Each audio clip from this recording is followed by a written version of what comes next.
The story begins with two radical activists who are about to change each other's lives forever. Pat Calhoun, who goes by the street name Pat, and Perfidia Beverly Hills are passionate members of an extreme left-wing revolutionary group called the French 75. They believe in tearing down the system through direct action, no matter how dangerous or illegal. One night, they launch a bold mission. They break immigrants out of the Otay Mesa detention center, freeing people they believe are being held unjustly by an oppressive government. During this chaotic raid, Perfidia does something that crosses a line. She sexually humiliates the commanding officer in charge of the facility, a man named Stephen J. Lockjaw. This humiliation is not just an act of defiance. It plants something dark and twisted in Lockjaw's mind. From this moment forward, he becomes completely obsessed with Perfidia. She gets under his skin in a way that will poison everything that follows. Pat and Perfidia's connection deepens through their shared revolutionary work. They fall in love and become partners, both in their political struggle and in life. They fight together, risk their lives together, and dream of a different world together. But Lockjaw's fixation on Perfidia grows more dangerous with each passing day. The obsession reaches a breaking point when Lockjaw catches Perfidia in the act of planting a bomb. He has her dead to rights. She should be going to prison for decades. But Lockjaw makes a sick and twisted deal instead. He agrees to release her and let her go free, but only if she agrees to his disturbing demand. She must have sex with him. Perfidia, trapped and desperate, agrees to his terms. Lockjaw releases her, and she returns to Pat. Time passes, and Perfidia gives birth to a beautiful baby girl. They name her Charlene. For Pat, this changes everything. He looks at his daughter and sees a reason to stop running, stop fighting, and build something stable. He tries desperately to persuade Perfidia to settle down with him and raise their daughter in safety. He wants a normal life, a peaceful life, a life where Charlene can grow up without fear. But Perfidia sees things differently. The revolution still burns in her blood. She cannot give up the fight, not even for her own child. In a devastating choice, Perfidia abandons both Pat and baby Charlene. She walks away from her family to continue her revolutionary activities. Pat is left heartbroken, alone with an infant daughter, wondering how the woman he loved could leave them behind. Perfidia's revolutionary career continues without Pat, but it does not last long. During an armed bank robbery meant to fund the movement, things go horribly wrong. Perfidia kills a security guard in cold blood. The police catch her, and this time there is no easy escape. She faces serious prison time, possibly decades behind bars. But once again, Lockjaw appears in her life like a dark shadow. He still has connections and power, and his obsession with Perfidia has not faded. He arranges a deal that will keep her out of prison entirely. But the price of freedom is betrayal. Perfidia must give up the names and exact locations of every key member of the French 75. She must betray everyone she once fought beside, everyone who trusted her with their lives. Perfidia takes the deal. She enters witness protection, hiding from the people she betrayed. Meanwhile, Lockjaw uses the information she provided like a hit list. He hunts down the French 75 members one by one. But he does not arrest them or bring them to trial. He executes them. He murders them in cold blood, eliminating Perfidia's former comrades systematically. Before Lockjaw can complete his purge, a French 75 member named Howard realizes what is happening. He knows Pat and Charlene are in danger. Howard helps them disappear completely. He provides them with stolen identities and false documents. Pat Calhoun becomes Bob Ferguson. Little Charlene becomes Willa Ferguson. They vanish into a new life while Perfidia eventually leaves witness protection altogether and flees south of the border to Mexico. 16 long years pass. Bob and Willa now live in a place called Backton Cross, California. It is a sanctuary city where people who need to hide from the government can live off the grid. Bob has changed dramatically from the revolutionary he once was. The paranoia has consumed him. He smokes marijuana constantly, trying to numb the fear that never goes away. He watches over Willa with obsessive protectiveness, never letting her too far from his sight. Willa has grown into a free-spirited teenager. She loves her father but resents his constant surveillance and his heavy drug use. She does not understand why he is so paranoid and controlling. Bob has never told her the truth about her mother. Instead, he has created a mythology around Perfidia. He tells Willa that her mother was a hero who died fighting for justice. Willa believes this lie and carries it with her, proud of a mother she never really knew. While Bob and Willa hide in obscurity, Lockjaw's life has gone in the opposite direction. He has climbed the ladder of power aggressively. Through brutal anti-immigration campaigns and ruthless enforcement tactics, he rises through the ranks of U.S. security agencies. He becomes a colonel and a prominent, respected figure within the government. His career reaches a new peak when he receives a prestigious invitation. A secret society called the Christmas Adventurers Club wants him to join their ranks. But this is no ordinary club. It is a white supremacist organization that operates in the shadows of power. Lockjaw wants to accept their invitation. Membership in the Christmas Adventurers would give him even more power and connections. But there is a problem that could destroy everything he has built. His past relationship with Perfidia was interracial. If the white supremacists discover that he had a sexual relationship with a woman of color, they will reject him. Even worse, if they learn he has a mixed-race daughter, his career and reputation will be destroyed. Lockjaw's solution is chilling and simple. Willa must die. If his daughter is eliminated, his secret dies with her. He begins to plan her murder carefully. He hires a Vanti Q, an indigenous bounty hunter with a reputation for getting results. Lockjaw sends her to capture Howard, knowing this will trigger an emergency distress signal to any remaining French 75 members. This will flush out Bob and Willa from hiding. With his pieces in place, Lockjaw makes his move on Bacton Cross. He sends military troops into the sanctuary city, but he needs a cover story. He frames the operation as a standard immigration enforcement raid combined with a drug operation. To the outside world, it looks like routine law enforcement. But Lockjaw's real target is one teenage girl. The operation begins on what should be a normal, happy night for Willa. She is attending her school dance, dressed up and excited to spend time with her friends. But Deandra, a French 75 member who has been watching over them from a distance, receives the warning signal. She races to the school and rescues Willa just minutes before Lockjaw's soldiers storm the building and raid the dance. Students scatter in terror as armed troops flood through the doors.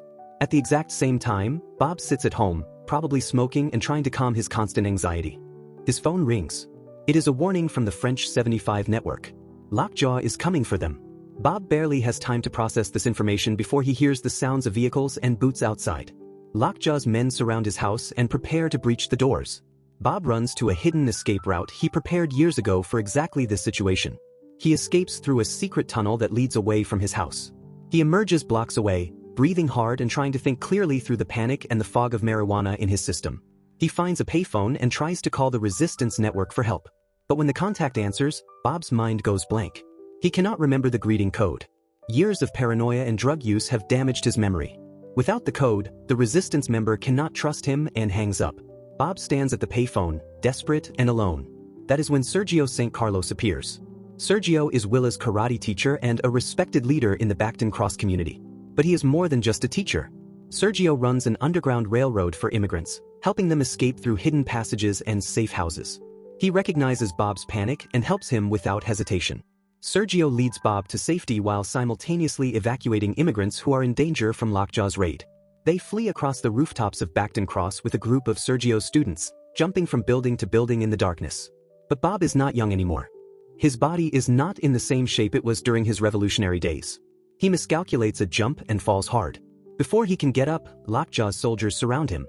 Bob is arrested and dragged away in handcuffs. Meanwhile, Deandra takes Willa somewhere she never expected to go.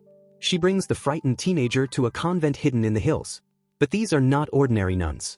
They are revolutionary nuns who are secretly part of the resistance movement. In the safety of the convent, the nuns sit Willa down and tell her something that destroys everything she thought she knew.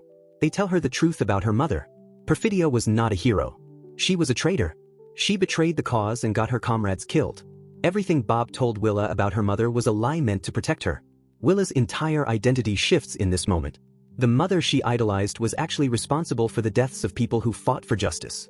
While Willa processes this devastating revelation, the Christmas Adventurers are doing their own investigation. They discover evidence of Lockjaw's past relationship with Perfidia.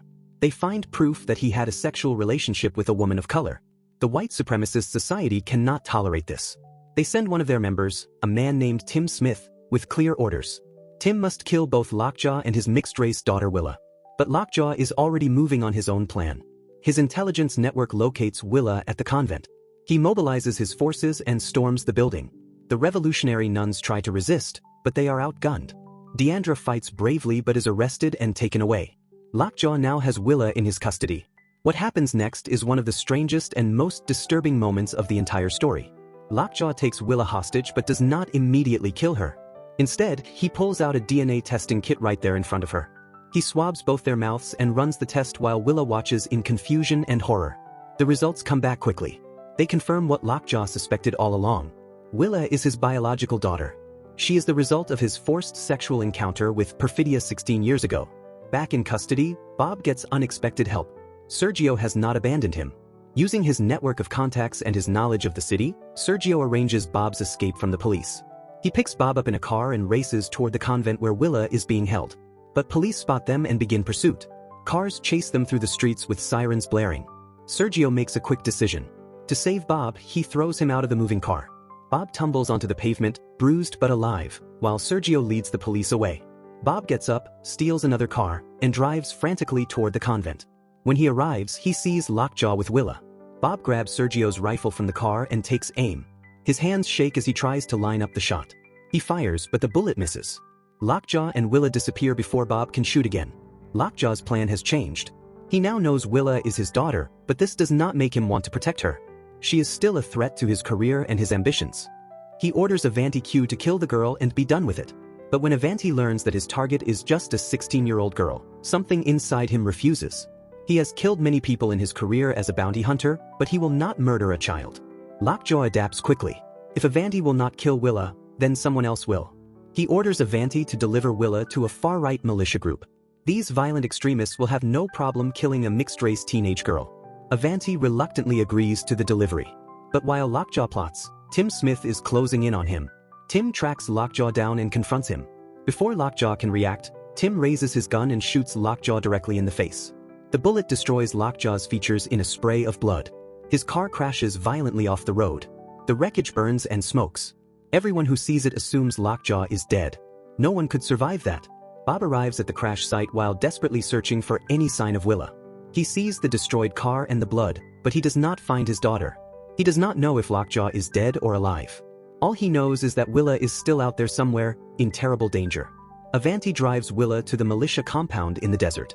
Armed extremists wait there, ready to execute the girl. Avanti hands Willa over and begins to walk away. But he cannot do it. His conscience will not let him abandon a child to be murdered. Avanti turns back, pulls his weapons and frees Willa. He tells the girl to run. The militia members open fire. Avanti fights back with everything he has, using his body as a shield to give Willa time to escape. Bullets tear through Avanti's body. He falls to the ground, dying, but he has bought enough time. Willa reaches Avanti's car, finds the keys, and discovers a pistol inside. She starts the engine and drives away as fast as she can. Willa drives away, but Tim begins following her. Bob races behind them both, trying to catch up. Willa uses smart driving to lure Tim into a trap. She leads him over a blind summit, causing him to crash. When Tim stumbles out of the wreck, Willa confronts him with the pistol. She demands he recite the revolutionary countersign. When he cannot, she shoots him dead. Bob finally reaches his daughter. Willa points the gun at him and demands the countersign. Bob's memory fails him again. He cannot remember the code. But he talks to her from his heart, convincing her that he is really her father.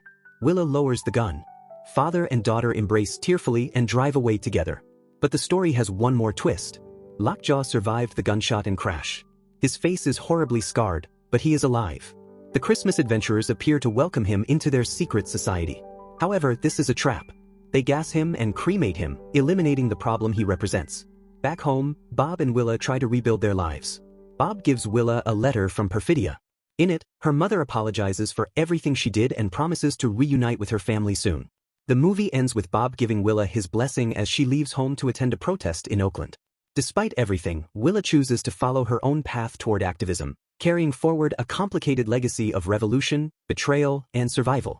If you enjoyed this recap, don't forget to hit that subscribe button and turn on notifications so you never miss our next movie breakdown.